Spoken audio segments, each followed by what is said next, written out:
I'd like to talk with you this evening about being hungry. Somebody said, I'm hungry. It is something I'd like to share some ideas and thoughts with you. I'm not asking that you believe anything that I say. I'm not asking that you agree with me. I'm merely asking that you stand on and in the conversation that we'll share with you this evening. And if there's something that I say that can fit and work for you, I say use it. If not, discard it and let it be. Is that all right? Yeah. Say, that's fair enough. Very good. All right. One of the things I have realized, and many of us have, that if you want something out of life, if you want to change yourself, if you want to acquire something, if there's some goal that you want to reach, that is really not easy as some people will make us feel. That living your dream, changing your behaviors, overcoming negative habits, it's challenging. It's hard. That living alone is just very difficult. And once we begin to come to grips with the fact that living is difficult, life is very challenging. I heard a song once by a guy named Dimples called, If It Ain't One Thing, It's Another. I say to you, if it ain't one thing, it's 12 others. Always something. You will never ever have a problem-free moment in life. Somebody said, and I like this, that you either in a problem or just left one or headed toward one. Anybody found that to be so? Raise your hand if you know what I'm talking about. I mean, there's always something. So how do we begin to nurture that hunger? What are the characteristics or the qualities of people that are hungry? What will it take for me to get some of the things that I want? And being hungry for those things. Number one, you've got to work on yourself. It's very important that you engage in an ongoing process to develop you. Spend more time on yourself than what you've been spending. It's very important. You owe that to yourself. I was reading a book by Og Mandino called The University of Success. Read one line, gave me a chill. I didn't have to read anything else in the book. He said, many of us never realize our greatness because we become sidetracked by secondary activity. We spread ourselves too thin, don't know how to say no. And we find ourselves doing all kinds of things and never ever have time to do those things that we need to do to work on ourselves. And then there goes a second, there goes another second, there goes another second, and we can't stop and hold time. And before you know it, you wake up one day and you're behind on your dreams and your bills.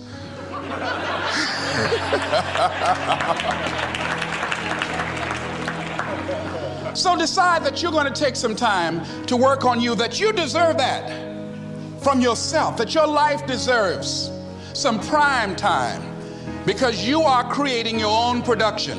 As Michael Todd would say, you are the star of your show. You are the director. You're writing the script. And you will determine whether your life is a smash office hit or flop. You'll determine that.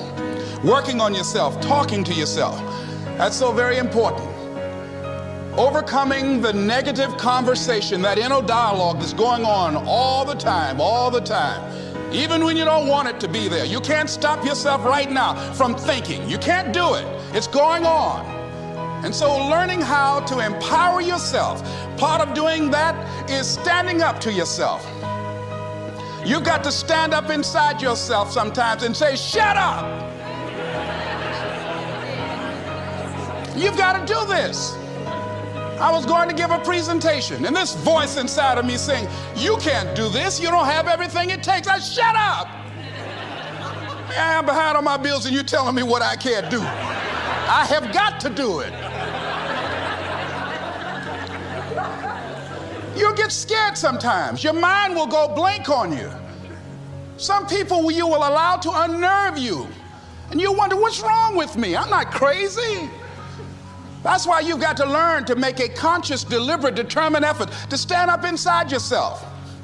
Working on yourself, watching that inner dialogue, it will determine the quality of your life. I don't believe this. I know this. I've had a challenge of losing weight. I'm walking through the airport, this voice say, why don't you have some M&M peanuts? No!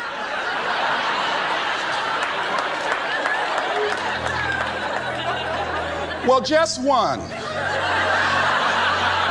Then after you eat that, you might as well have a Snicker now, you sucker. I mean, it's challenging. My mother fixed the kind of sweet potato pie you can't eat with your shoes on. Have to take your shoes off so you can wiggle your toes. It sticks on my fingers. It says, eat it. One little bite won't hurt. That voice, constantly. Little demons from Colonel Sanders driving my car in there. I had to say, no, no, no, no. I'll diet tomorrow. I saw a skinny man get hit by a truck. Had he had a little bit more weight, he might have lived, you know. Some of you know what I'm talking about. Raise your hand if you know that. That voice is awesome. So you have got to stand up to that voice. When you're working on something you want to achieve, you have got to stand up to that voice. You've got to sell yourself every day on your abilities, on what you're doing, on the goal that you want to reach. You've got to sell yourself every day, every day, every day. According to your level of belief, it will manifest itself in what you're doing. Whatever we have right now, whatever we're demonstrating in our lives, is a result of what we believe subconsciously that we deserve. And part of increasing that belief level is that you have got to convince yourself every day. You've got to sell yourself. I do a lot of training for many corporations, and I conduct sales seminars, and I've heard all kind of guys doing techniques and training people techniques of how to close sales and how to work with and begin to control the sale and how to ask for the close. Let me share something with you. You can learn all the techniques in the world. If you don't believe in yourself, it won't happen for you. I learned all of it. So that's why I do a training called Focus on the Seller. You've got to focus on you. And as you convince you, as you sell yourself every day, every day, every day, you will begin to see a difference in the things that you're doing. Selling yourself on your ability to perform a job, to achieve a certain objective. Telling yourself every day, here I go again. And I got what it takes. This is my day. And nothing out here is going to stop me. And when you go out there in life, say, come over here. Say it again. Well, I'll be back tomorrow. That brings me to the next thing. It takes courage to act. Part of being hungry when you've been defeated, it takes courage to start over again. I used to do door-to-door sales, and I was working with another friend of mine, and door-to-door sales, I mean, it's punishing. It's cruel and unusual punishment. And I was a little boy knocking on the door. Hello, would you like to buy a nice working television set? No money down? No! Bam! They slammed the door in your face. And the friend of mine that was working with me, they slammed the door in his face, and I looked back, and he was going to the car. He said, I can't do this. And he sat down in the car, and he said, you go ahead, I'll be here when you get back. Now, he had a mother and father to take care of him. My mother was ill. I am adopted. I was hungry. I had to go on. I learned something about myself. That when you step into your fears, somebody said, it was Winston Churchill, he said that courage is going from failure to failure without losing enthusiasm. When you step into your fears and continue to push yourself to go on, something happens for you. It will enable you to transcend yourself. I went to the next door. You like to buy a nice working television? No! Bam! Went to the next one. No! Bam! After a while, I no longer took it personal.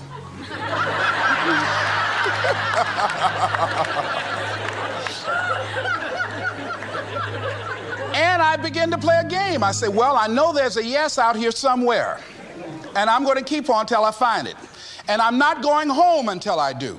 And I continue to knock on doors. And then somebody eventually would say yes. And I said, are you sure? And I would go in there and I would get the sale. When you have something you want to do, if you don't develop the courage to do that which has been given you to do, and you spend a lot of time going around trying to convince other people or trying to get their approval, what will happen is that you will lose your nerve. And other people will convince you that what you're doing doesn't have any value, and you'll give up on your dream. It's an interesting thing about life, I've also found, that if you don't have the courage to act, sometimes, and particularly, if you have something special to do, life will move on you. If it were not for life, I would still be a disc jockey. I didn't just leave voluntarily to go to the state legislature. I was fired. I was working on a job, and I came home one day. I was married at the time, and I told my former wife, I said, that guy Bert I work for is stupid. She said, if he's so stupid, why does he sign you a paycheck? Now you see why I divorced her, right? I couldn't stand her. That night, I could not sleep well. Here was a guy that was controlling my life. I was going through all kinds of changes because this man controlled my paycheck. And it was Carlyle who said, truth crushed to earth shall rise again. Winston Churchill said, the truth is incontrovertible. Malice may attack it, ignorance may deride it, but at the end there it is. And we know scripture that says, ye shall know the truth, and the truth shall set you free. And the truth that I had to come to grips with, that I wasn't in charge of my destiny. The truth was that I wasn't giving all that I had. The truth was that there are some things that I wanted to do, but I didn't have the courage to act on those things.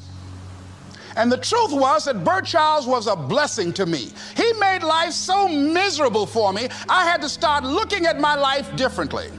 I started going to work earlier. I started being the last one to leave there. I started working harder than anybody else. The other guys could not. Why would you work so hard, Les? I said, I'm not working for them. I have been cheating, Bert, I thought. I've been cheating myself and my family. Wherever you are, whatever you're doing, do it with everything that you have. Develop the habit of giving more than what you're paid for.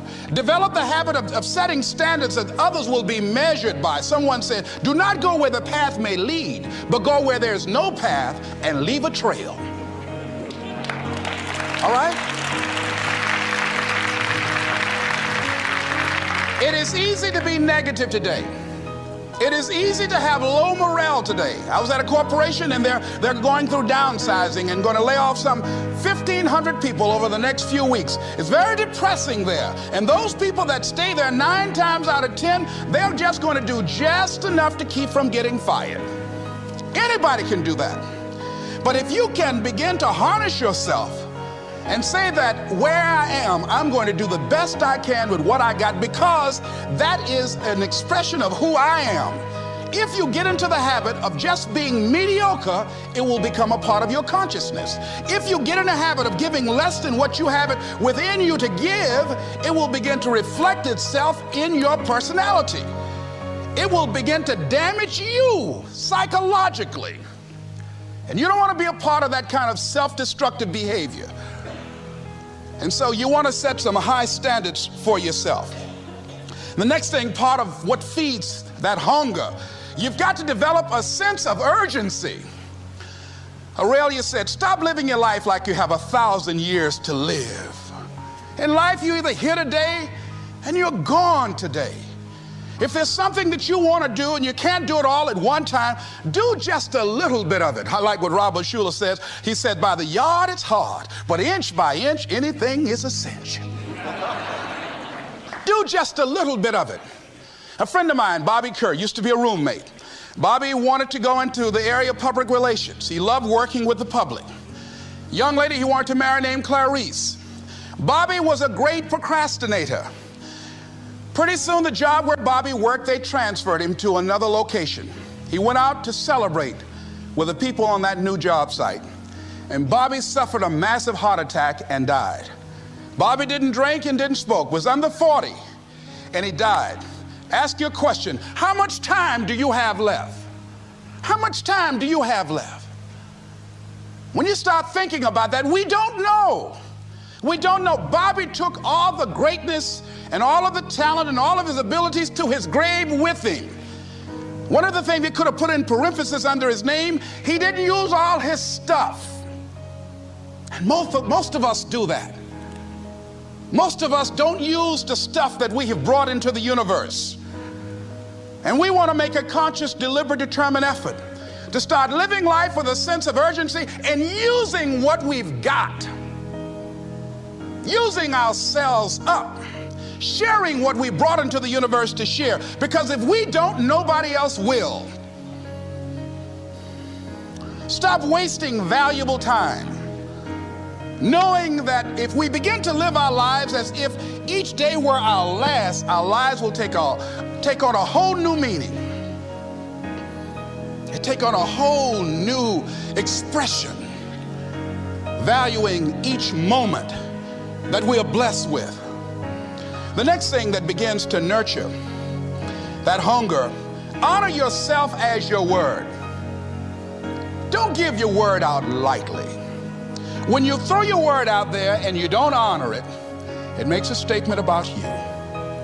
If you decide to maintain a sense of integrity with yourself, that if I speak it,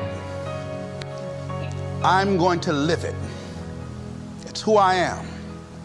And I'm going to be very cautious in how I give my word to others, and most of all with the commitments that I make to myself, because I want my life to reflect my words and honoring who I am and what I express.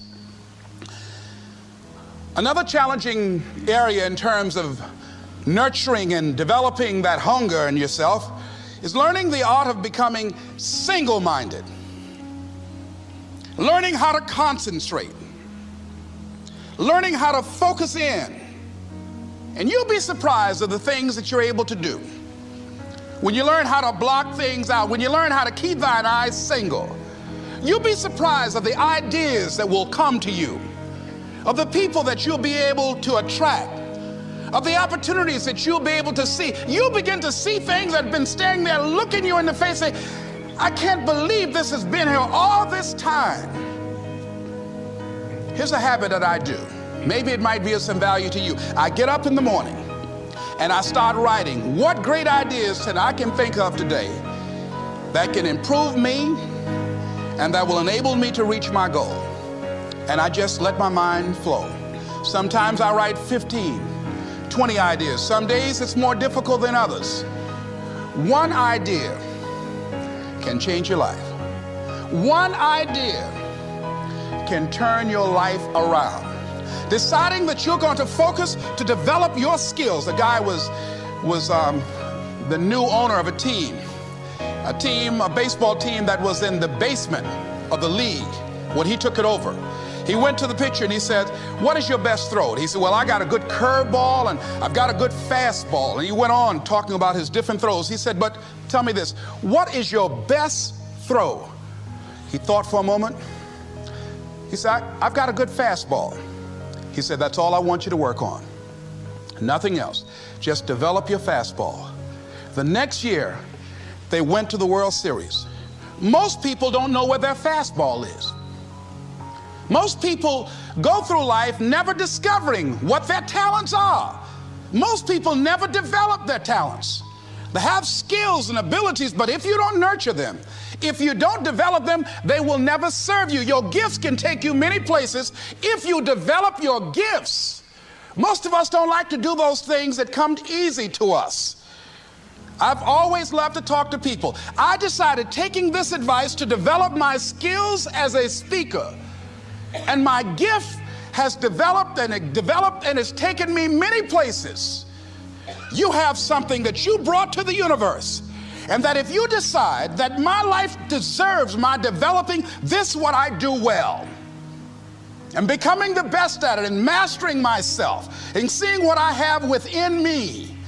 If you decide to drop your buckets where you are and develop your gifts, I grant you, you'll never ever be without.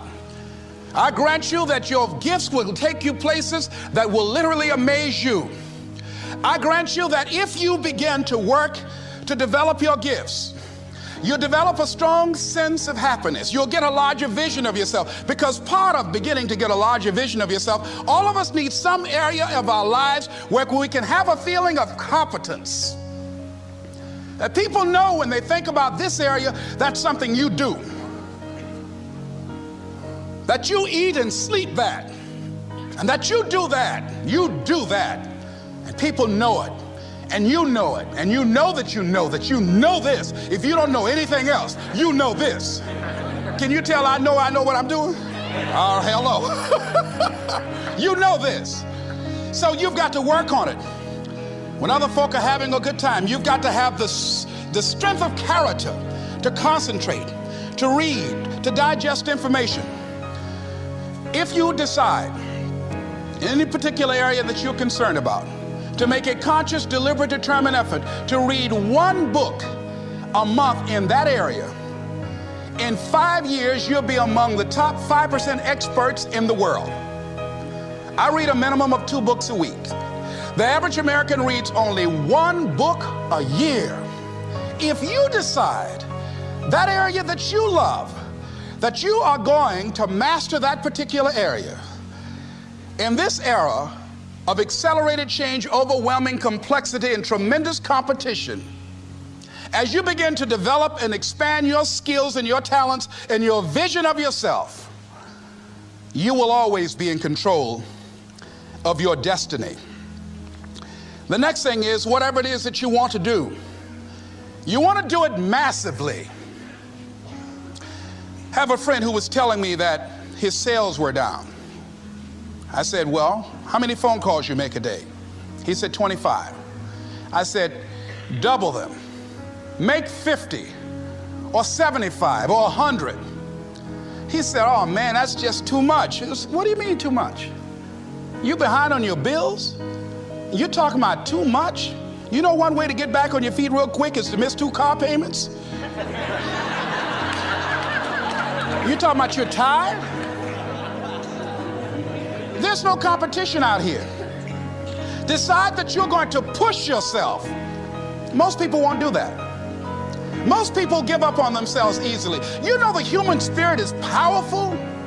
There's nothing as powerful. It's hard to kill the human spirit. They asked Benjamin Disraeli, a man who became the head of a country at a time when Jews were not allowed out after 10 o'clock. They said, how did you do it? How do you achieve against such great odds? He said, nothing can resist the will of a people that will stake even their existence on the extent of their purpose for good. That when you have a made-up mind, when you decide that you want to do something, I was reading something the other day, he said, the power to hold on in spite of everything, the power to endure, this is the winner's quality. The hunger, the ability to face defeat again and again without giving up. This is a winner's quality. You have that quality within you. When you're hungry, you don't care about the facts. You don't care about the odds. Doug Williams played for the Washington Redskins, quarterback. John Elway of the Denver Broncos in the Super Bowl. Everybody was talking about Elway. After the Super Bowl, when Doug Williams made a historic passing game, they asked him, said, how were you able, in spite of all of the negative publicity saying that you couldn't win, how did you do it? He said, I ignored my critics. I just didn't pay any attention to them. I ignored myself because they kept on saying it so much. There were times I doubted whether or not I can do what I needed to do. There's a Doug Williams in everybody here. There's greatness in you. And you've got to learn how to tune out the critics outside and the critic inside. And since I'm going to do this, I'm going to harness my will. And I'm not going to let anything stop me. I deserve this. I'm going to do it until. And this friend, I told him, said, start increasing your calls. I said, I make 100 calls a day. I got a callus in my ear. My ear kind of dark, you can't see it, but it's there.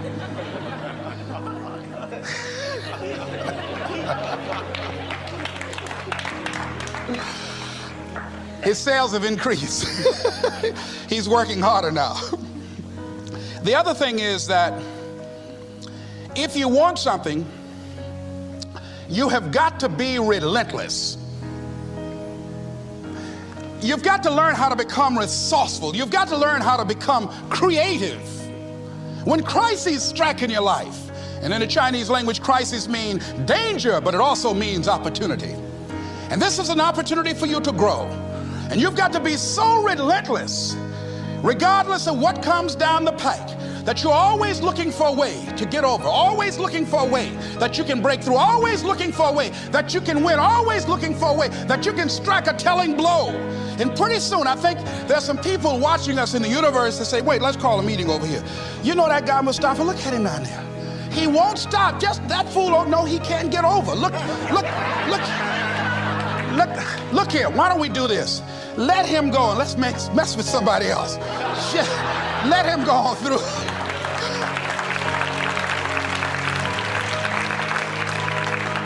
Life will just get tired of whipping you sometimes. And just say, let's just let this one go. I believe this. Now, no one has told me this, but I just kept on kicking. I didn't have sense enough to stop. I was intelligently ignorant. I didn't know what I couldn't do. So I just tried anything. And the fascinating thing about life, because you can't get out of it alive, you might as well have a good time, you know? You might as well have a good time. Live your life with passion, with some drive. I was giving a seminar the other day, and I mentioned that I was going to do some training in August with some young teenagers and take about 100 away to a 2 or 3 day camp and wipe them out. Been working on this. So after the speech, one of the parents walked up to me and said, Mr. Brown, I'd like for you to do something for my son. He's not motivated.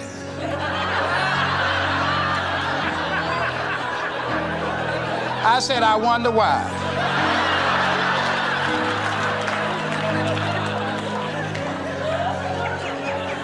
I wonder what's wrong with him.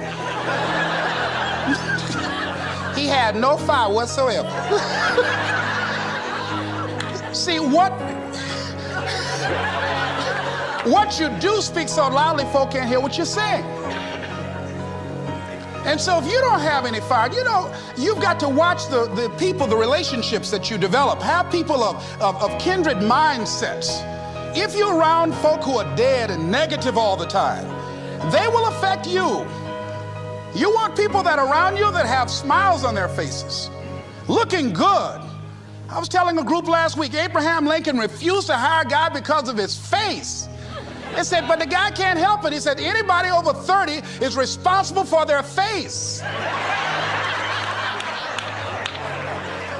If you have some depressing face looking at you every day, it affects your blood pressure. Keep these dead faces away from you. It's contagious. This is serious. So you've got to watch your countenance, watch your face, have an uplifted expression, watch your body posture. All of these things affect you psychically. You got to be the kind of person that you are fearless. Fearless. Folk leave fearless people alone. There's some people walk through a neighborhood and every dog in the neighborhood would bark at them.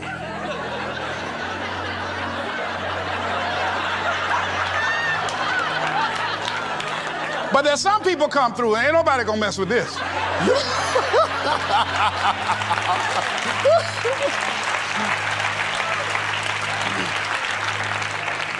You are unstoppable.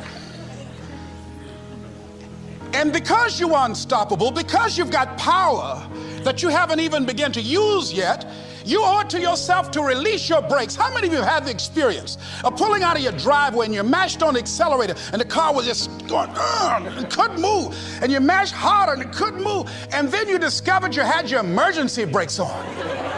And then you release those emergency brakes and it goes, choo!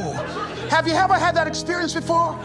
Most of us go through life with our brakes on, holding back, not giving all that we have, not sharing all of ourselves. Most of us go to our graves still holding on rather than releasing it.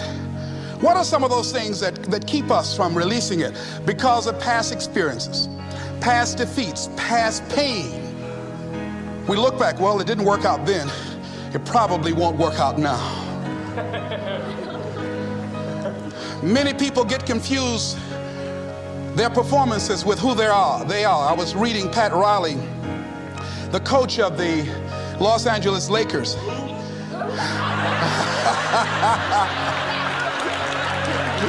But you're going to like this quote here.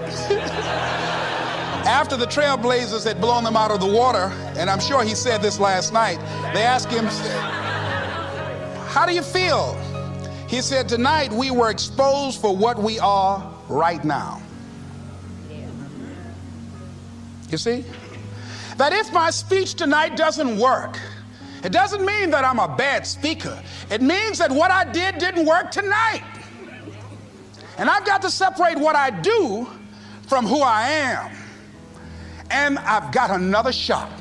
See, the last chapter to your life has not been written yet, and it doesn't matter about what happened yesterday. It doesn't matter about the things that you've done that you feel guilty about. If you wouldn't do it today, you're convicting an innocent person. You've been reborn to a new state of consciousness.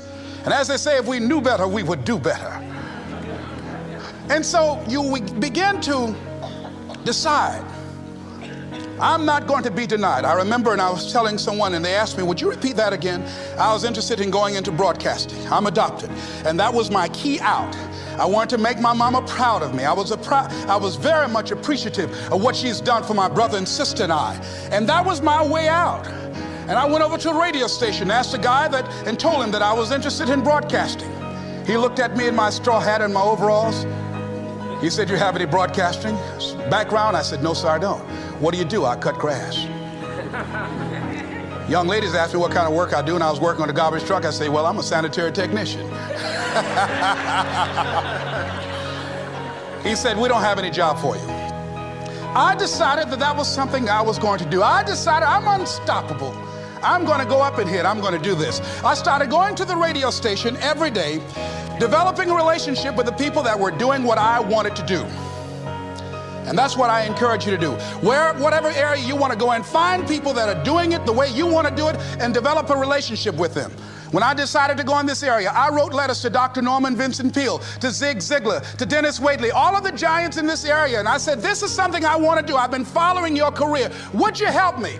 Dr. Norman Vincent Peale answered my letter, did an article on me, wrote about me in the most recent book that he issued, and done many broadcasts about me. I'd wanted to develop a relationship and rapport with those people that were achieving those things that I wanted to achieve. By the same token, I would go to the radio station, and I developed a relationship with the guys. And they used me as an errand boy when they needed some food or someone to go pick up entertainers that came into town. Temptation singing My Girl, Jerry Butler singing For Your Precious Love, Sam Cooke singing Darling You Send Me. I would pick up the entertainers at the airport and driving around in the disc jockeys, big Cadillacs. They didn't have any driver's license, but I was acting like I had some.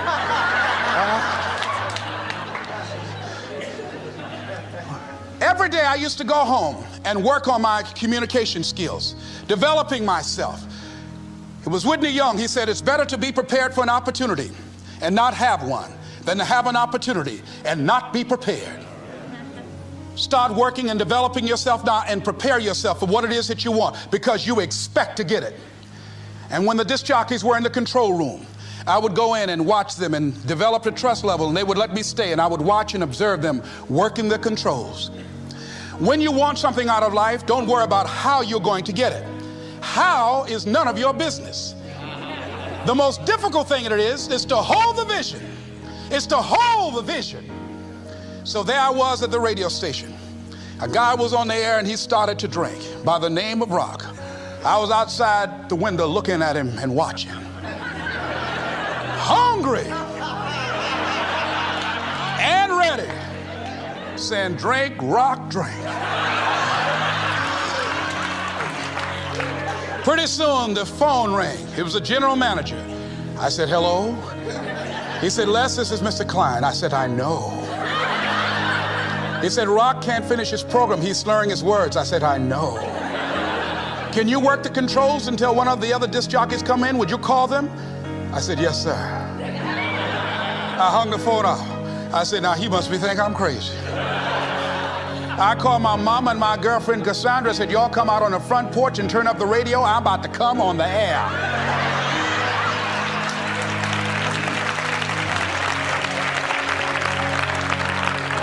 I waited about 15 minutes. I called him back. I said, Mr. Klein, I can't find nobody. He said, well, why don't you go in there and work the controls until they get there? And don't say nothing here. I said, yes, sir. I couldn't wait to sit down at that turntable, Mustafa. I said, look out, this is me, LB, Triple P, Les Brown, your platter playing Papa. There were none before me, and there will be none after me. Therefore, that makes me the one and only. Young and single and love to mingle, certified, bona fide, indubitably qualified to bring you satisfaction and a whole lot of action. Look out, baby, I'm your love man. I was hungry.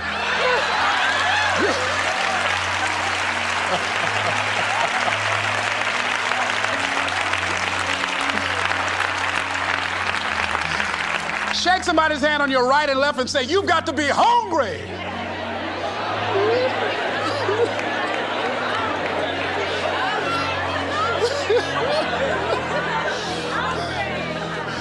Well, y'all something else. You hear me? You want to be persistent about what it is that you want to achieve. Alexander Graham Bell said, what this power is, I cannot say. All I know is that it exists, and it becomes available only when a man or a woman is in that state of mind in which he or she knows exactly what he or she wants and is fully determined not to quit until they find it. When our children are learning how to walk, how many times will your baby attempt to walk and fall and you just say, just sit down, don't try anymore, you've fallen 20 times. Just sit down somewhere, busting your lip and everything, getting in folks' way. When will a baby walk? It will walk when it walks. That's when it will walk. Les, when will you be known nationally as the motivator? I will be known when I'm known. That's when I'll be known. Don't get caught up in, well, I've tried it 4 or 5 times and things didn't work out. If there's something that you want and you're hungry for it, you've got to do whatever is necessary until. And when you give the best you can and that's not enough, you must do what is required. And don't give up on yourself. Don't throw the towel in so quickly. Many people give up on the 1-yard line, where if they have the determination just to keep on knocking. It's a funny thing about life. If you're home one day and someone is knocking on the door and you say, I don't want to be bothered today. And if that person just keep on knocking, say, can you believe that fool's still knocking? Pretty soon you say, what is it? What do you want? And that's how you've got to be about your dream.